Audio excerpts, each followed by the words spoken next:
Hello new mothers and friends, कैसे हैं आप सब? कैसे चल रही है आप लोगों की वेट लॉस जर्नी? 12 वीक्स हमने फिनिश कर लिए हैं। Yes, we have done it.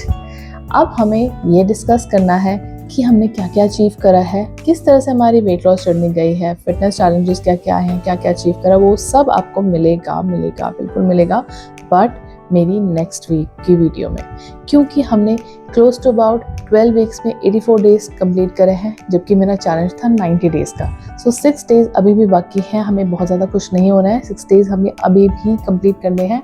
जो आपको 13th वीक की वीडियो में मिलेगा वो आपको नेक्स्ट वीक मिलेगा। उसमें मैं आपको बताऊंगी विद पिक्चर्स मैंने किस तरह से अचीव करा है, क्या क्या मेरे जो इंच लॉस कितना हुआ है, मेरे मेटाबॉलिक हेल्थ क्या क्या मैंने रिकवर करी है, क्या कुछ मैंने उसमें पाया है इस फिटनेस चैलेंज में, वो सब मैं आपको बताऊंगी। और आप लोग भी मेरे साथ प्लीज़ शेयर करिएगा कि आपको क्या क्या चैलेंजेस फेस करने को मिल रहे हैं, क्या क्या किस तरह से आपने वेट लॉस करा है या इंच लॉस करा है या मेटाबॉलिक हेल्थ आपने अचीव करी है, हेयर फॉल रुक गया है, स्किन अच्छी हो गई है। जो चीज़ें हमको मिली हैं वो आपको बहुत सच्चे मन से, सच्चे दिल से आपको बताना है मेरे को कि क्या क्या आपने अचीव करा है। ये रुजुता देविकर की जो फिटनेस प्रोजेक्ट की बुक है, हमने उसको साथ में फॉलो करा था। उनकी 12 वीक्स की गाइडलाइंस थी जो हमें क्यूमुलेटिव मैनर में फॉलो करनी थी, वो सब हमने फॉलो करी है। और उसके बाद भी हमारा एक और वीक बचा है, बिकॉज 6 डेज हमारे चैलेंज के अभी भी बाकी हैं। सो वो हम नेक्स्ट वीक में आपको मैं एंड में बताऊंगी कि मैंने क्या एंड में अचीव किया। सो 9 डेज में मैंने क्या क्या अचीव किया वो आपको नेक्स्ट वीक में मिलेगा। इस वीक में हमें डिस्कस कर लेते हैं कि 12th वीक की गाइडलाइन क्या है। 11th वीक की जो गाइडलाइंस थी वो आपको पिछले वीडियो में मिल गई होगी, उसको जाके चेकआउट करो अगर आपने नहीं करा है तो। और 12 वीक की क्या गाइडलाइन है वो आपको मैं इस वीक बताऊंगी। सो चलो शुरू करते हैं।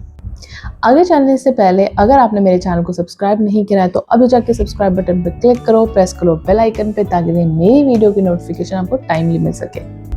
12th वीक की जो गाइडलाइन है उसमें रुजुता देविकर जी ये कह रही हैं कि आपको 3 एसेंशियल फैट्स आपकी डेली डाइट में डालने हैं। वो 3 एसेंशियल फैट्स कौन से हैं? सबसे पहला है आपका कच्ची घानी का तेल, जिसे हम कोल्ड प्रेस ऑयल भी बोलते हैं, फिल्टर्ड ऑयल भी बोलते हैं। ये सब आपको इंक्लूड करना है। अगर आप नॉर्थ में रह रहे हैं तो आप मस्टर्ड ऑयल यूज़ करते होंगे, अगर आप साउथ में, सेंट्रल पार्ट ऑफ इंडिया में रह रहे होंगे तो आप कोकोनट ऑयल ज़्यादा यूज़ करते होंगे, बट कोल्ड प्रेस, ठीक है। और अगर आप नॉर्थ ईस्ट साइड में रह रहे होंगे तो आप ग्राउंड नट, तिल ऑयल, ये सब चीज़ें यूज़ कर रहे होंगे, बट ये कोल्ड प्रेस आपको यूज़ करना है। सेकेंड जो है आपका वो है कि कोकोनट लेना है आपको, या तो गार्निशिंग में या चटनी लीजिए या कुछ भी बनाइए या दाल सब्जी में डालिए, जो भी है आपको वो इंक्लूड करना है। उसके क्या क्या बेनिफिट्स हैं वो भी मैं आपको बताऊंगी, बट अभी पहले बता लेते हैं कि कौन से 3 फैट्स हैं। फर्स्ट हो गया, सेकंड हो गया, अब थर्ड है आपका काजू। काजू को बहुत अंडर एस्टिमेट करा जाता है भाई साहब, ये इतना एसेंशियल फैट है, आपको आज जानने को मिलेगा क्यों। एसेंशियल फैट क्यों आपको चाहिए?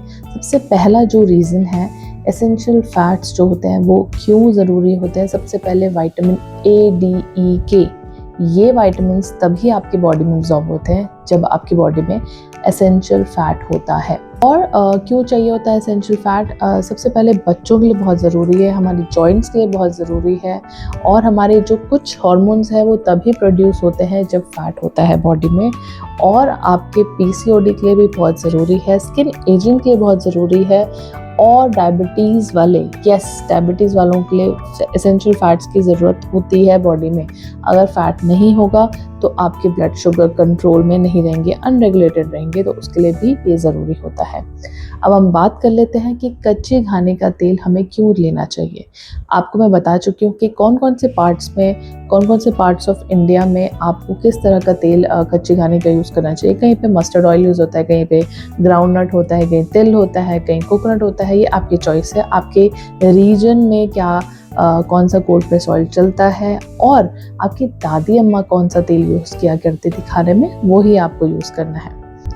अब बात कर लेते हैं कि कोकोनट की ऐसे क्या ज़रूरत है, क्यों हमें चटनी खानी चाहिए, क्यों हमें दाल वाल में डालना चाहिए, क्यों हमें उसके कोकोनट लड्डू खा सकते हो, और भी ड्राई कोकोनट भी आप च्यू कर सकते हो। ये सब चीज़ें क्यों ज़रूरी है? बिकॉज कोकोनट हमारे जो डाइजेशन है उसको सूद करता है, हमारे नर्व्स को रिलैक्स करता है, काम करने में हेल्प करता है। प्लस जो बॉडी में जो यूटीआई की प्रॉब्लम होती है जिनको, उनके लिए भी बहुत अच्छा है। पीसीओडी वालों के लिए भी बहुत अच्छा है। It is a very good thing to eat. Okay, अब बात कर लेते हैं सबसे अंडर एस्टिमेटेड फैट जो है काजू। काजू सब बोलते हैं काजू मत खाओ, उसमें तो कोलेस्ट्रॉल है। कोलेस्ट्रॉल वालों खा ले लीजिए। हाँ, मैं मानती हूँ नहीं खाना चाहिए। अगर आप बहुत सारा जंक खा रहे हो और आप जंक से अपना कोलेस्ट्रॉल बढ़ा रहे हो तो ऑब्वियसली काजू उसको ऑन टॉप डालेगा। बट अगर आप हेल्दी लाइफस्टाइल फॉलो कर रहे हो, सब कुछ अच्छा खा रहे हो, घर का खा रहे हो, लिमिट में खा रहे हो, पोर्शन कंट्रोल कर रहे हो, सो 1-2 काजू, 4-5 काजू से कुछ नहीं हो जाता है, उल्टा वो आपको हेल्प ही करेगा। सो आपको काजू क्यों खाना चाहिए? सबसे पहले उसमें मैग्नीशियम होता है जो आपकी नर्व्स को काम करता है। उसके बाद एक ट्रिप्टोफैन, आई डोंट नो मैं उसको ढंग से प्रोनाउंस कर रही हूँ नहीं कर रही हूँ, मैं उसकी स्पेलिंग आपको दे दूँगी, आप उसको चेकआउट कर लो उसको किस तरह से प्रोनाउंस किया जाता है। ट्रिप्टोफैन एक अमाइनो एसिड है जो उसके अंदर प्रेजेंट होता है, प्लस उसमें विटामिन बी होता है। ये सारा कुछ मिलके काजू जो है एक नेचुरल एंटी डिप्रेसेंट होता है। आप काजू खा के दूध के साथ रात को सोने से पहले अगर काजू खा लेते हो तो आपको नींद बहुत अच्छी आती है। ऐसा रुजुता दिवेकर की बुक में लिखा हुआ है और मैंने इस वीक ये फॉलो किया है। ट्रस्ट मी, मेरे साथ मुझे नहीं पता नींद या मैं ज़्यादा थकी हुई थी क्या था, बट एक्चुअली मुझे बहुत नींद आई थी। मेरे को बेबी के बाद ऐसा हो गया था कि मैं दिन में सोने की कोशिश करती थी बट मैं सो नहीं पाती थी। बट मैंने ट्रस्ट नहीं, मैंने ये खाया और मैंने ये देखा कि मुझे दिन में भी मतलब अच्छे से नींद आ रही है, जो मुझे नहीं आती थी। बहुत टूट के आती थी, मुझे अच्छे से नींद आई है। आई नो ये हो सकता है शायद मैं थकी हुई हूँ, कुछ और भी हो सकता है, बट मैंने ये ट्राई करा है और मुझे इसमें फ़र्क दिखा है। प्लस मुझे एक और चीज़ जो फील हुई है वो ये है कि जैसे मुझे स्वीट की क्रेविंग्स होती थी वो भी इससे कर्व डाउन हो जाती है। सो आप इसको ऐसा यूज़ कर सकते हो, एज अ मिड मील भी ले सकते हो या फिर दूध के साथ रात को सोने से पहले ले सकते हो। सो ये थी इस वीक की जो गाइडलाइन थी, मैंने फॉलो करी है। आप उसको आगे जाके देख सकते हैं और चलते हैं, स्टार्ट करते हैं इस वीक की वीडियो और उसके एंड में देखते हैं हमने कितना वेट लॉस करा। चलो शुरू करते हैं। हेलो फ्रेंड्स, ये था 67.9 kg मेरे 11th वीक के एंड का वेट लॉस। 72.2 kg से मैंने स्टार्ट किया था अपने वीक 1 से 67.9 में आ गया। 4.3 kg का वेट लॉस हो गया अभी तक। लेट्स सी इस वीक के एंड तक मेरा कितना होता है। ये डे 78 स्टार्ट हो गया है, वीक 12 स्टार्ट हो गया है। रुचिता दिवेकर की इस वीक की जो गाइडलाइन है, जैसे आपको बताया था कि कोकोनट चटनी भी ऐड करनी है, साथ के साथ आपको कोल्ड प्रेस्ड ऑयल यूज़ करने हैं, स्पेशली मस्टर्ड ऑयल, कच्ची घानी जिसे कहते हैं, और उसके साथ साथ आपको कैश्यू भी बीच में मिड मील की तरह आपको लेना है। कैश्यू एक एंटी डिप्रेसेंट होता है, so it is always good for your health. और ज़ीरो कोलेस्ट्रॉल होता है, जो कि दिमाग में सबके रहता है कि कोलेस्ट्रॉल बढ़ाता है, बट ऐसा कुछ नहीं होता। उसमें एसेंशियल फैटी एसिड्स होते हैं, अमाइनो एसिड्स होते हैं जो आपके हेल्थ के लिए बहुत अच्छे होते हैं। सो कोकोनट चटनी भी मैं यूज़ करती हूँ और काजू भी मैं खाती रहती हूँ। जब भी मुझे थोड़ी बहुत मंचिंग करनी होती है तो मैं ले लेती हूँ। और उसके साथ साथ मैं अपना जो भी खाना है मैं कच्ची घानी अपने मस्टर्ड ऑयल के साथ ही बनाती हूँ। इवन मैं घी भी यूज़ नहीं करती हूँ, घी भी मैं टॉप में ही डालती हूँ, बट मैं जो खाना है वो कच्ची घानी सरसों के तेल में ही बनाती हूँ। येलो मस्टर्ड ऑयल मिल जाता है तो बेटर है, अदरवाइज़ मैं ब्लैक मस्टर्ड ऑयल से ही बनाती हूँ। सो इस तरह से मैं सूर्य नमस्कार भी डेली कर रही हूँ, जो कि उनकी वीकली गाइडलाइन में ये भी था कि आपको डेली 2 सेट आपको करने ही करने हैं। सो अब मैं काफ़ी कंसिस्टेंट हो गई हूँ इसमें, बिकॉज अब बीच में जो तबीयत ख़राब थी वो भी ठीक हो गई है मेरी। आपके जब भी वेट लॉस चैलेंज आप स्टार्ट करते हो उसमें कुछ ना कुछ अप्स एंड डाउन्स आते हैं। कभी कभार आपका वेट लॉस रुक जाता है, कभी कभार वेट स्टैग्नेंट हो जाता है, कभी कभार आपके मील स्किप हो जाते हैं, कोई घर पे आ जाता है तो आप अच्छे से डाइट फॉलो नहीं कर पाते हो, कभी कभार बच्चों की कुछ डिमांड होती है, जैसे आज थी तो मैंने ये रेड सॉस पास्ता बनाया था, हेल्दी वर्जन है, मिलेट का पास्ता है, मैदा नहीं है इसमें। डे 80 आ गए हैं, रेजन्स ले रही हूँ मैं बिकॉज पीसीओडी के कुछ जब मुझे ऐसा दिक्कत होती है तो मैं ये रेजन्स लेना स्टार्ट कर देती हूँ। उसके बाद ये रोस्टेड पराठा है मेरा और बटर के साथ मैं ले रही हूँ। और ये मेरा वापस डेली जो मैं सूर्य नमस्कार है कोशिश करती हूँ कि एक ही जगह पे करूँ और एक ही टाइम पे करूँ, बट ऐसा नहीं हो पाता है। अगर ऐसा कर पाओ आप तो उससे आपको एक हैबिट रहती है, रूटीन टाइप का रहता है। जैसे आप ब्रश करना नहीं बोलते हो, इस तरह से आप योग करना नहीं बोलते हो, आदत हो जाती है सूर्य नमस्कार की। और ट्रस्ट मी गाइज, मैंने डे 1 से जब स्टार्ट किया था और अब में जितना फ़र्क है, मैं अपने लेग मूवमेंट जितना मैं पहले कर पाती थी उससे ज़्यादा स्ट्रेच अप में कर पाती हूँ और बहुत ईज़ के साथ करती हूँ। और ये मेरा ये मेरा होलसम मील है शाम का, वाटरमेलन। उसके बाद ये मैंने राइस, और राइस मैंने बहुत थोड़ा सा कर दिया है, मेरा इसमें ही पेट भर जाता है, जबकि इसका डबल क्वांटिटी में पहले खाया करती थी, बट अब मेरा इतने में ही पेट भर जाता है। ये देखिए मिड मील में मैं कैश्यू ले रही हूँ। इस तरह से आप इतना क्वांटिटी ले सकते हो और इससे कोई हीट नहीं जनरेट होगी। मेरा बहुत नॉर्मल टाइप बॉडी है। और बीच बीच में ये मैंने कांजी भी बनाई थी तो कांजी भी पी रही हूँ। ये मेरी सिंपल प्लेन रेड वाले कैरेट्स की कांजी है। अगर आप उसमें बीटरूट डालते तो वो थोड़ी red colour, pinkish red colour की हो जाती है। और ग्रेप्स भी अच्छे हैं, सीज़न में है। जो भी सीजनल फ्रूट है आपको उसको लेना ही लेना है।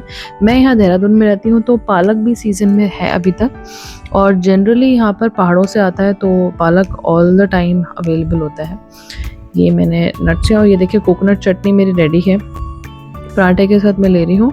कोकोनट काफ़ी हेल्पफुल होता है, इवन पीसीओडी वालों के लिए भी बहुत अच्छा होता है, यूटीआई वालों के लिए भी बहुत अच्छा होता है, जिनको इन्फेक्शंस वगैरह बहुत जल्दी हो जाता है तो उनको भी कोकोनट ज़्यादा खाना चाहिए। ड्राई कोकोनट आप खा सकते हो जैगरी के साथ, वो भी बहुत अच्छा होता है। मैंने भी, जब मैं छोटी थी तो मुझे सब लोग कहते थे मुझे एक सूखा नारियल आता है तो उसका एक फांग ज़रूर बच्चों को सुबह खाना चाहिए, उसमें कैल्शियम भी होता है। So it's a very good thing to eat. उसके बाद ये मेरा लंच है।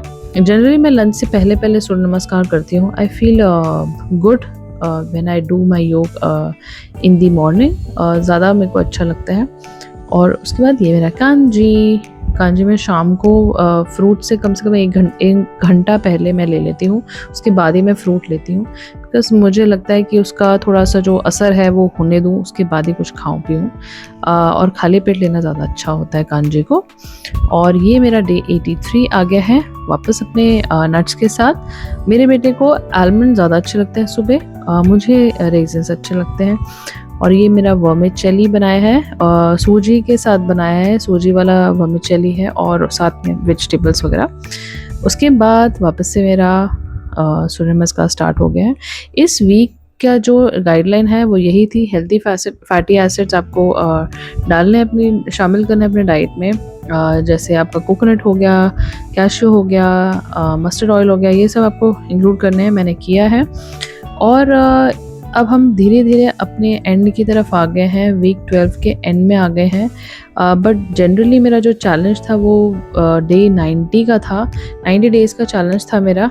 सो उसका एक और वीडियो मैं नेक्स्ट वीक अपलोड करूँगी, तो उसके एंड में मैं आपको बताऊंगी कि मेरे जो मेजरमेंट्स है उसमें कितना फ़र्क आया, इंच लॉस मैंने कितना किया है, वेट लॉस मैंने कितना किया, क्या क्या मेरे को बेनिफिट हुए हैं, वो सब कुछ मैं नेक्स्ट वीडियो में आपके साथ डिस्कस करूँगी। और उसमें मैं रूटीन नहीं दिखाऊंगी, उसमें सिर्फ मैं आपको ये बताने वाली हूँ कि मेरे साथ क्या क्या फ़ायदे हुए हैं और क्या क्या किस तरह से मैं आपको पिक्चर्स के थ्रू भी दिखाऊंगी। सो बने रहना मेरे साथ नेक्स्ट वीक तक, ताकि आपको पता चल सके मैंने इस 90 डेज़ वेट लॉस चैलेंज में क्या क्या बेनिफिट्स लिए हैं। यस। और इस वीक जो है 12 वीक्स का जो साथ में मैंने अपने 90 डेज़ वेट लॉस चैलेंज में ऐड किया था, वो था ये रुजुता दिवेकर जी की जो गाइडेंस है, जो उन्होंने 12 वीक फिटनेस प्रोजेक्ट बुक में सारी गाइडलाइंस दी है वीकली, वो भी उसके साथ मैं ये कर रही हूँ। बिकॉज बिकॉज़ रुजुता दिवेकर जी भी अपने इंडियन डाइट और हमारा लोकल जो खाना है उसको बहुत प्रमोट करती हैं, जो कि मेरी भी यही सोच है कि आपको वही खाना चाहिए जो आपके बाप-दादा ये सब खाते आए हैं और वही आपके कल्चर में होना चाहिए। ये मेरे इस वीक के एंड का वेट लॉस है, 67.1 में आ गई हूँ। बहुत अच्छा वेट लॉस है। बहुत ड्रास्टिक वेट लॉस मैंने नहीं किया बिकॉज़ मैं ब्रेस्ट फीडिंग कर रही हूँ। ब्रेस्ट मिल्क की सप्लाई में फ़र्क आ सकता है अगर मैं बहुत ड्रास्टिक वेट लॉस करती हूँ, प्लस स्किन भी लूज़ होने लग जाती है, हेयर फॉल होने लग जाता है, बहुत सारी चीज़ें आपकी बढ़ जाती हैं। सो मुझे वो नहीं करना है। मुझे होलसम वेट लॉस लेना है, मुझे अपनी हेल्थ भी सुधारनी है। मुझे ये वेट लॉस इस तरह से करना है कि वापस कभी बाउंस बैक ना करे, और यही मेरा फ़ोकस था और यही मैंने बना के रखा था। मेरा टारगेट बहुत अच्छे से अचीव हो रहा है, और नेक्स्ट वीक की वीडियो में भी आप प्लीज़ ज़रूर देखिएगा। उसमें मैंने पूरा अपना 90 डेज़ का जर्नी अच्छे से मैं उसको शेयर करूँगी आपके साथ। Hope you like this video. If yes then don't forget to subscribe my channel. Bye bye.